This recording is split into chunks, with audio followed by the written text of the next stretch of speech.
But my goal is to allow a sportsman as much opportunity as possible without damaging the resource and doing it safely. Right. And that's what you guys are there for. That's what we're here for. The award-winning Tennessee WildCast is on the air with the latest on hunting, fishing, boating, wildlife watching, and all things outdoors. Make welcome your host, drummer and outdoor expert novice, Jason Harmon. All right. Hello, everybody, and welcome to this edition of Tennessee WildCast. We're glad you're watching. Thanks for listening. Thanks for tuning in. It's going to be a fun show today. We are on location outside of the studio today with Mr. Tommy Woods. He's one of our commissioners, and we're excited to be with him today in Piney Flats, Tennessee. So, Tommy, thank you for having us. You're very welcome. Good to have you guys. Yeah, we're excited. Welcome to beautiful East Tennessee. Yeah. God's country, they say, right? Yeah. We're just watching a buck run a doe out the front window here. Yeah, that was awesome to see. Oh, yeah. And before that, on our way in, we get off the interstate and we start heading in. Of course, it's morning when we're traveling, and we see those mountains stacked up, just in the background. You probably drive by them and don't even notice them. You see them all the time. I notice them continuously. Oh, do you? Okay, never good. Gets old. Good for you. It really does. I can see that. We always tell all those flatlanders in West Tennessee that we've got the pretty end of the state up here. It is beautiful. It really is. Yeah. Thanks for the invite. Yeah. Well, I'm glad you guys could come up. I'm glad you're enjoying the area. Well, I don't want to fail to mention Mr. Don King helping me co-host. Oh, yeah. You appreciate you jumping in today, Don. Sure. And, normally when we're out here, we have regional coordinators, help us out. It's Matt's region, and he'll be on a few shows that we're shooting while we're here. But we just glad to be here with you, Tommy, and excited to chat with you. Something we ask everybody, and we like to learn about, is how did you get introduced into the outdoors, and what led you down the path of being a sportsman and that kind of thing. I actually grew up in Unicoi County, a little town called Irwin, about 35 miles from here. And if you wanted to deer hunt back then, you were limited to Unicoi County and Johnson County. There was no deer around here at all in Sullivan County. So I had a brother that you guys have had a podcast with before, WildCast, Kim. Mm-hmm. And he's an avid hunter, still is. And I had an uncle, Larry Murphy, that was a sportsman as well. So when I was young, I had a 20-gauge shotgun with pumpkin ball, and they wouldn't take me to their best spot, but they would drop me off somewhere on the way, okay?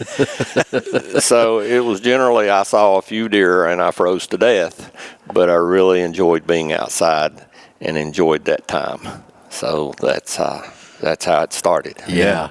Do you enjoy fishing as well? Is that something you enjoy? I do. I don't fish as much as I hunt, but I have got a good friend that striper fishes here on Boone Reservoir, and he takes me quite often, and we do really well. Awesome. So we catch a lot of stripers, and we also catch quite a few trout out there. So that's the majority of my fishing. There you go. That sounds fun. And Boone's been going through some transition here with the dam repair and refurbishing and all, and so we've learned a little bit about that on a recent show.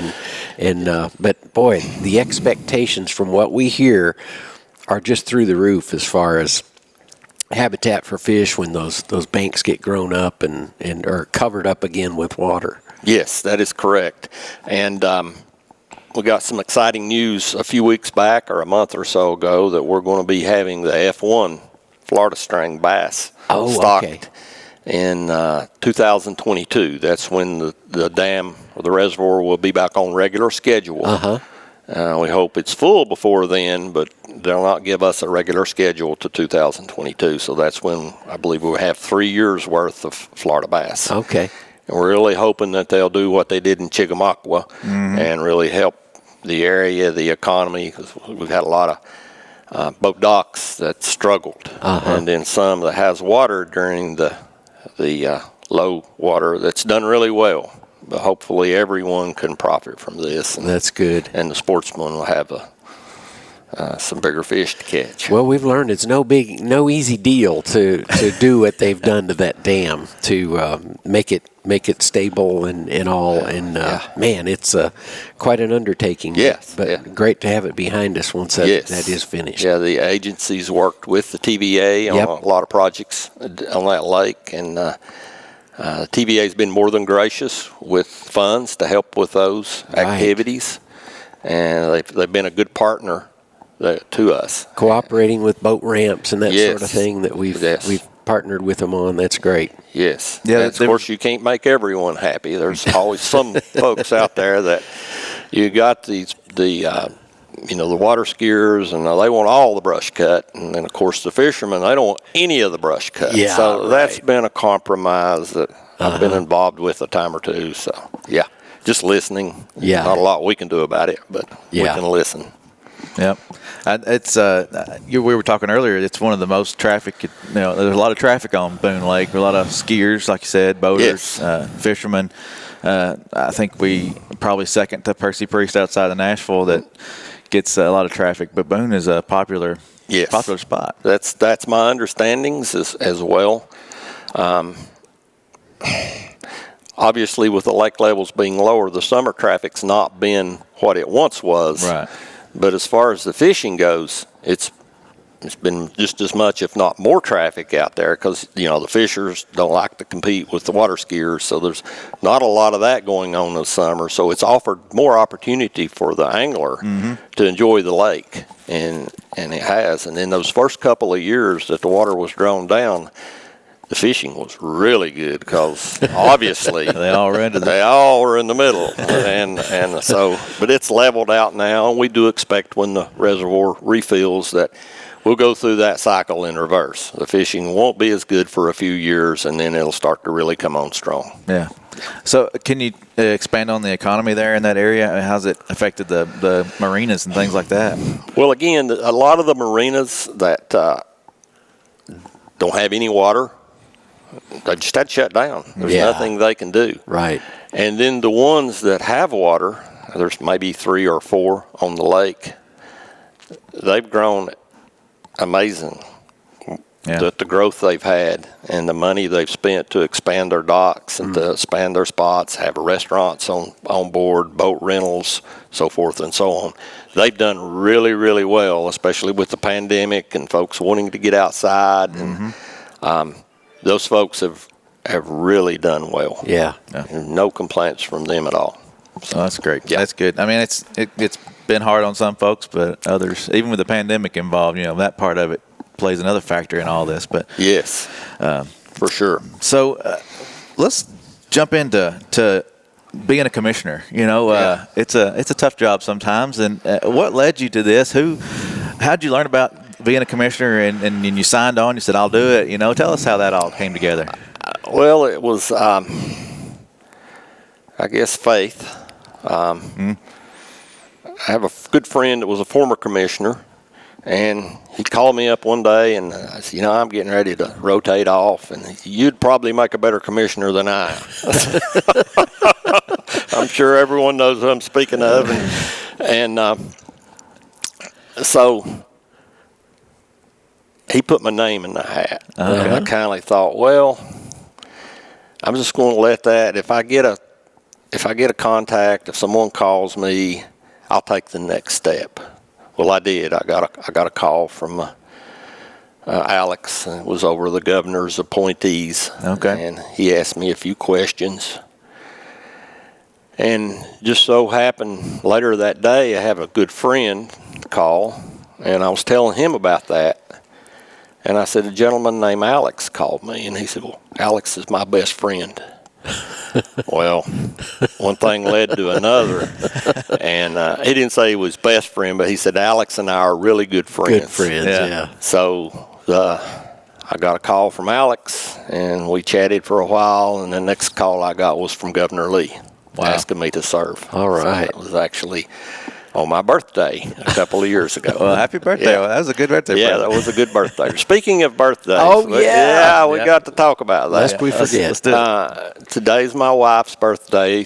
We need to mention that. Miss Tammy. Yes, and that'll keep us all out of trouble during the next meeting. Okay, so happy birthday, Tammy. Happy birthday. And thank you to Tammy, because she was the one who okayed this date for us to do the show, too. She okayed the date. She bought the pastries. Also made sure we had Yes. Sally's pastry. Is that, or what's the name? Peggy Ann's. Peggy Ann's. I'm sorry.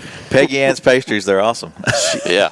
She is all about hospitality, too. Yes, 'cause she is. We've been around Miss Tammy at the commission meetings and things, and she's a ball of sunshine. She really is. She's great. It's a blessing to have her in my life. Yeah. Well, happy birthday, Tammy. So that's awesome. So you accepted the position. It sounds like you had a lot of good recommendations. They felt like you were the man for the job. Yeah, apparently so. And it's been a fit for me. It's just natural. I grew up in the woods hunting and fishing. I know where the bear are at. I know where the deer are at. I know most of the bear hunters. Unicoi County is got avid bear hunters, sort of clannish. They have dogs, and you got like the Hatfield and McCoys. Yeah. So I was aware of all of that, and it's just been a real good fit for me. It has its challenges, as you well know. You cannot make everyone happy. Yeah. But my goal is to allow a sportsman as much opportunity as possible without damaging the resource and doing it safely. Right. That's what you guys are there for. That's what we're here for. Yeah. I mean, you're like I said, you grew up in the outdoors. You've been around it. You can relate to a lot of the situations that the public feels like they're in, or can't get a word in edgewise maybe sometime or something. But you understand what they're going through. Yeah. I do. I've been there. Yeah. Sure have. You talk about your first time in the woods or going out earlier in your hunting career, not seeing many deer. When was the first time you saw one and harvested one? So I was 16. We got up at 3:30 in the morning and threw a flat bottom aluminum boat in the back of a pickup truck, and we drive to the Carter or the Unicoi Washington County line on Highway 81. We slide that boat in the Nolichucky River at 4:15, and that's back when it was cold every deer season. Yeah. Man, yeah. So we cross the river, and we take our warm clothes off, and we put them in a backpack because we got about a 2-mile walk straight up. So we walk straight up to our stands, and we take a towel, we dry all the sweat off us, we put our warm clothes back on, and just a little after daylight, I looked up on the ridge and I seen this huge set of antlers coming right down the ridge. Nice and bowed out antlers. So it stops and I just shoot it. Well, I get up there and it's the biggest spike I've ever seen. Hey, but it was my first deer and it was warm. And I hugged that deer. I got really nervous and really cold really quick. So I just put my arms around that deer and I got warmed up. That's awesome. Anyhow, that's when the fun ended. That's about 3 hours later, we got to the boat. I remember that long trip up. Yes. Well, at least you were coming down. Yeah, but the deer would try to pass us. Oh. And then the trail was on the side hill, so we'd have to pull it back up the hill. And we were not cold by the time we got the deer out. Man. Sure. But I can remember hunting there many times and having to get down out of my stand and start a fire. Just to stay warm. Because there wasn't no running to the truck or go warm up for a bit and come back. You were there all day, period. Yeah. That's fun. You'll never forget that. Never. For sure. Never. You can tell that memory pops back in, all the details and everything, just like it was yesterday. And then later on, I had my stepfather, just the greatest man, Bruce Pillar, a Vietnam vet, still living, a great man. And he entered my life when I was around 11, and we did a lot of crappie fishing right here on the Boone Reservoir, and we caught a lot of crappie. Did it ever get better? Oh, sorry. That's back when it was. That's a Midwestern joke. That's back when it was really good. Oh, okay, so you could tie dowflies on 6 inches apart, and you'd catch one, reel it in, and then another one. So you'd have two crappie every time. Oh wow. And that would be that way for 30, 45 minutes, and they'd quit. And you might as well go home because it was over with. But he continued helping me in the outdoors, and we come very attached to a WMA called Chuck Swan. Yeah. He had hunted down there most of his life, so he would take me down on the juvenile hunt. And it was an open hunt, archery juvenile hunt, and I had a 37-pound recurve herder's bow and a quiver full of aluminum arrows. So all the fields had deer in them back then. So he would just stop 50 yards before we get to the field and let me out. So I would tiptoe up there like Peter Pan, and I'd sling arrows at the deer, and I'd come back to the car. I never hit one, but I had a great time trying. I really did. The bow wouldn't shoot 15 yards before it started dropping, so I'd have to arch in on them. But yeah, just great memories at Chuck Swan. Sure That's enough, good. I actually have a deer on the wall here that come from Chuck Swan. Yeah. Yeah. There's a lot of good opportunities on public land. There are. In Tennessee. In Tennessee, sure enough. We're so blessed to have some good WMAs, and then we have the Cherokee National Forest in the area. There's a lot of good deer hunting there as well. And just a lot of opportunities. That's sure good. enough. Some folks would say it's hard in East Tennessee to hunt, and it is a little bit tougher because you've got the mountains and hill country and different challenges that you may not have, say, Middle Tennessee and West. What would you say about that? Well, I think our biggest struggle in this area would be ducks. If the ducks in this area either have very poor navigational skills or they're addicted to light bread. So that's our opportunities to duck hunt. And other than that, I guess the quality of the deer, I see some large deer out of West Tennessee. I've taken some deer here out of West Tennessee that are much larger antler-wise. But, anymore, I don't ever hunt without seeing deer. Yeah. And I couldn't say that 15, 20 years ago. Yeah. It was really special to see a deer. And now I'll see 15, 20 deer every time I hunt. Now, do I see monster bucks every time? No. But occasionally I do. Yeah. They're here. They know how to hide. They do. They know how to hide. You're exactly right. That's how they get that old, isn't it? Yeah. Yeah. They don't get that way by being dumb. That's so you got to be persistent. You got to know a good spot and hang out there for a while. Sure. And give it some chances. Sure. Yeah. Well, let's see what else we had on our list today. I want to make sure we don't miss anything. You mentioned your brother teaching you how to hunt, getting you out there and going with you. He's also trying to pass it on as well. We've done a show with him, but can you elaborate on some of that he's doing with East Tennessee Youth Outdoors? Provide opportunities for children that may have parents that don't hunt or may have a single parent that there's no opportunities in that child's life for someone to mentor them hunting. So my brother had this idea 10, 12 years ago, and we took maybe 4 or 5 hunters, and the next thing we knew we were taking 85 and 90 hunters to different locations. Yeah, man. And just those children, the first time they see a turkey and to see the expression on their face, and if they're so lucky to harvest one, it's just amazing. Yeah. And it's something they remember forever. Yeah. And, my brother, it's just an idea he had and followed it, and with some good help, it's really grown. Unfortunately, this year we had to cancel. We didn't get to do anything because of the COVID. Right. But we're looking to be bigger and better next year. Sure enough. I remember that was the first opportunity I had to meet you was with you and Kim Yes. and your family members. Some of them came to a commission meeting and they gave a recognition to you guys for the great work you'd been doing with the youth and it was really neat to hear more about it. And then a few weeks back during the youth hunt, worked with the foundation, and we give a couple of children opportunity on a farm I have just down the road. Oh, okay. So quick little story. I had a young man named Hudson and his father. They had drove up from Knoxville, 90-mile drive.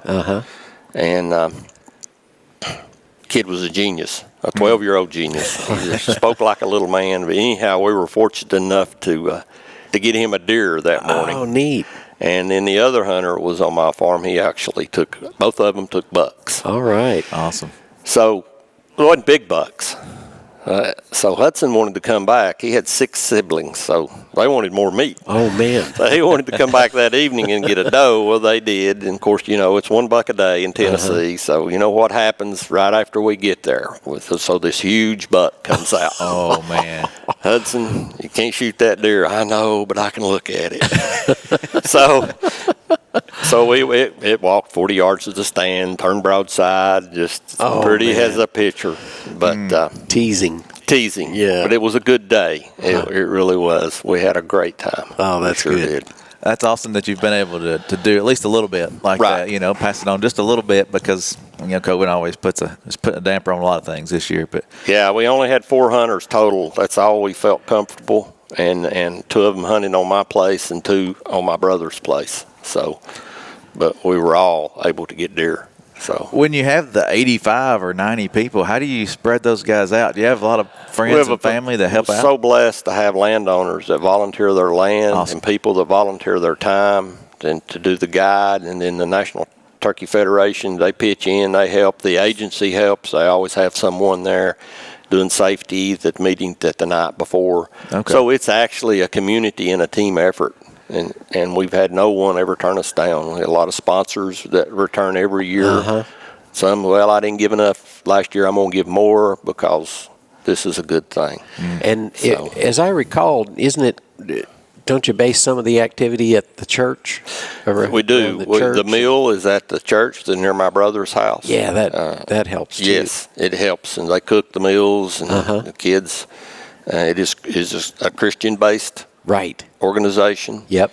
And who enjoys God's outdoors. Exactly. That's the motto. Yeah. Right there. It is. Yeah. That's awesome. Yeah. Well, hey, if you don't mind, I was going to jump in here. Jump in. I just wanted to, a lot of times, commissioners get recruited from this part of the state, that part of the state, in various backgrounds, all share a love of the outdoors, of course, but all different kinds of businesses too. Tell us a little bit about your business. So it's a family-owned, operated business. Electrical contracting is the majority of our work. We also have side businesses with rental property, so forth and so on. But we work together as a family. We employ 130-some folks. Wow. We do mostly industrial work, so we travel up and down the East Coast. And have a lot of work going on in the area. It's been a blessing to the family. Actually, my son is in the business, and I have a nephew in the business, so that's the future. All right. And they're aggressive and moving forward, sometimes a little too aggressive. Hold the reins back.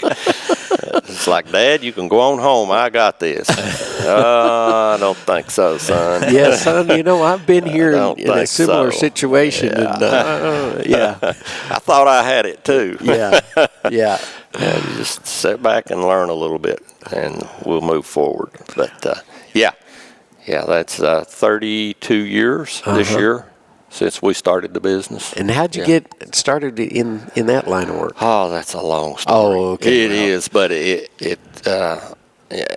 another one of those God things. That my background was welding and machine work, and that's what I intended to do, was have a machine shop. Sure. And ended up with an electrical contracting business. So it's the path God led me down, and I've just been there to follow it. Oh, neat. Sure enough.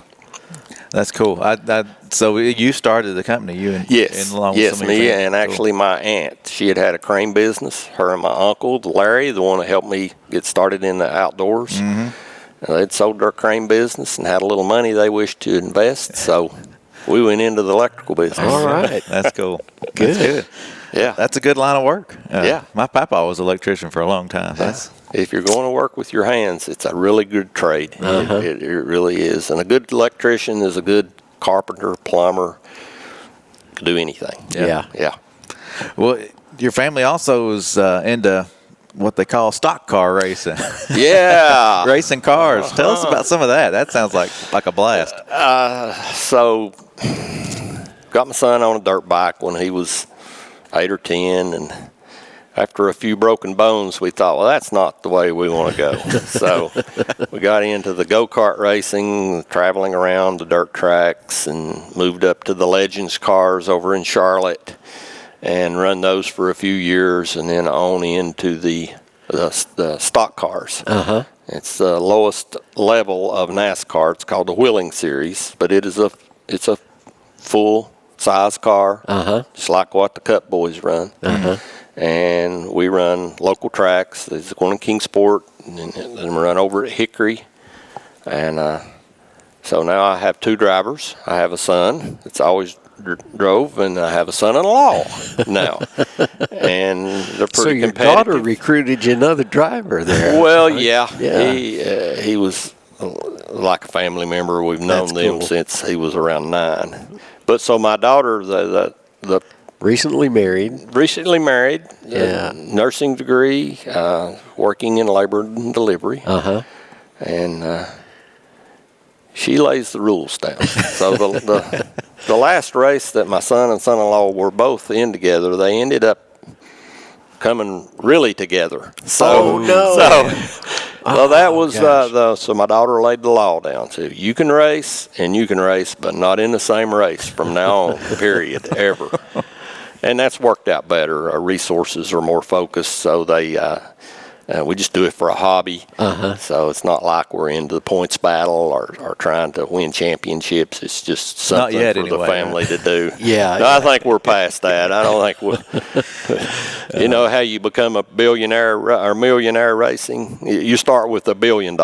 So and work your way down. Yeah, you work your way down. But we have fun with it. My wife really enjoys it, and the family likes coming to the races. So it's really good. It's a fun sport to watch and be a part of, you know. It is. It is. I'd say that meeting in the garage was a little different after that coming together. I stayed out of the way. I knew my daughter was capable of handling that, and she did. Yes. That's a good thing. Yeah, she's a pretty serious young lady when she needs to be. Yeah. She sure is. Got a good head on her shoulders. Very much so. Learn from the best of them, I'd say. Yes. Yeah. Well, we appreciate the time you've given us. Yeah. Thanks for being a commissioner. Sure. Well, thank you very much, and thank you guys for your hard work. Yeah, traveling the state, doing what you do. I love the show. I watch it every chance I get. Awesome. And sometimes I go to sleep watching it, not because it's boring, just because I'm sleepy. Hey, it's a good show to wind down to. Yes, it is. Right. It is. But yeah, we enjoy what we do, and just happy to share Good. the message. And thank you for working for the Sportsman Tennessee. Thank you guys for coming to God's part of the country. You bet. Yeah. It's fun to be up this way for sure. Sure. Well, Don, thank you. You bet, Jason. This has been another great episode of Tennessee WildCast. Thanks for listening and tuning in and watching. Go check out all our other stuff. And remember, tnwildlife.org for all the greatest information you need for Tennessee outdoors. Go buy a license. Go outdoorstennessee.com. And we'll see you next time. Thanks for tuning in. Stay connected with TWRA by visiting our website at tnwildlife.org and follow us on Facebook, Twitter, and Instagram. Hey, it's all about Tennessee wildlife. It's what we do. Tennessee WildCast will be on the air again next week. We'll see you then.